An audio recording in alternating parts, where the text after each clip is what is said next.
So, what if the most successful investor on the planet told you your cash was basically worthless and then turned around and stockpiled billions of it himself?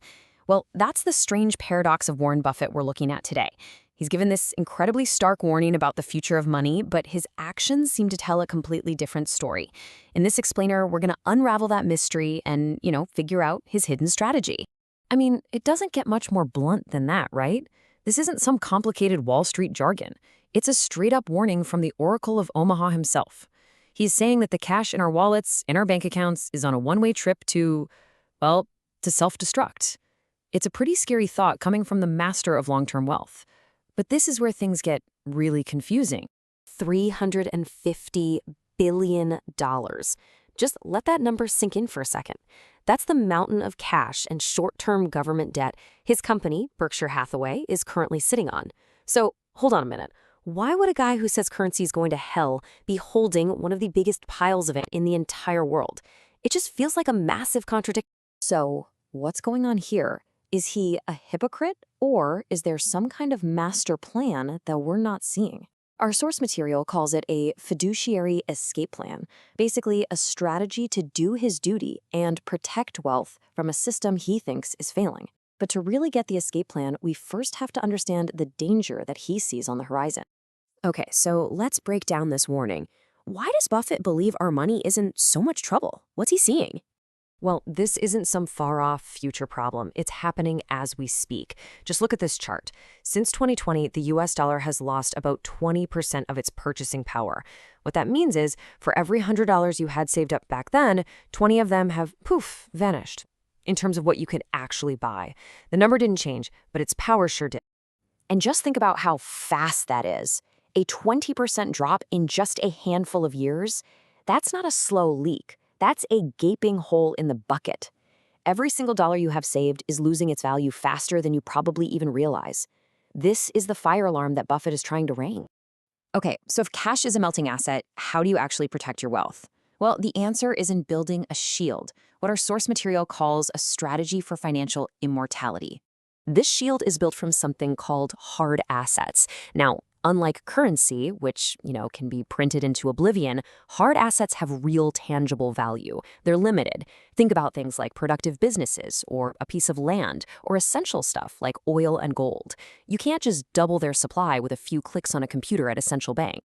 Let's just put them side by side. It makes it super clear. Cash is that leaky bucket. Inflation is always draining its value away. But hard assets, they're more like a vault. Because there's only so much of them to go around, their price tends to go up with inflation, which protects and can even grow your purchasing power over the long haul. They're literally a defense against the very decay that hits currency.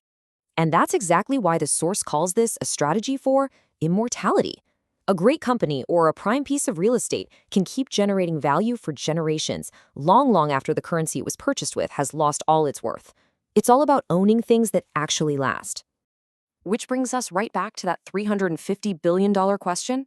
If hard assets are the vault and cash is the leaky bucket, why in the world is the master of wealth preservation holding the biggest, leakiest bucket of all? Okay, it's time to solve this paradox. It seems completely backward, doesn't it? Why would the guy who knows more than anyone about preserving wealth willingly hold an asset that he knows is constantly losing value? Well, here's the secret. He isn't holding it as an investment. He's holding it for something else entirely. This is it. This is the fiduciary escape plan in action. That cash pile is purely tactical.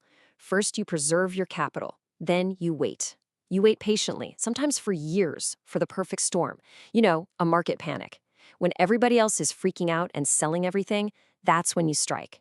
And finally, you use all that cash to buy incredible hard assets, great companies, at absolute bargain basement prices. And this right here is the key to the whole thing. The cash isn't the final destination. It's not the treasure. It's the ammunition he keeps dry, just waiting to be deployed. It gives him the power, the flexibility to buy the real long-term stores of value, those hard assets, at the absolute best possible moment. The goal is to eventually turn that melting pile of cash into a solid, impenetrable vault. So, what does this all mean for you? The good news is you don't need to have billions of dollars to apply this same way of thinking and start building your own financial shield. The Buffett shield strategy really just boils down to a few things. First, you have to accept that cash is pretty much designed to lose value over time. Second, understand that real, durable assets are your best defense. Third, learn to treat cash not as some safe place to hide, but as tactical ammunition you can use for opportunities.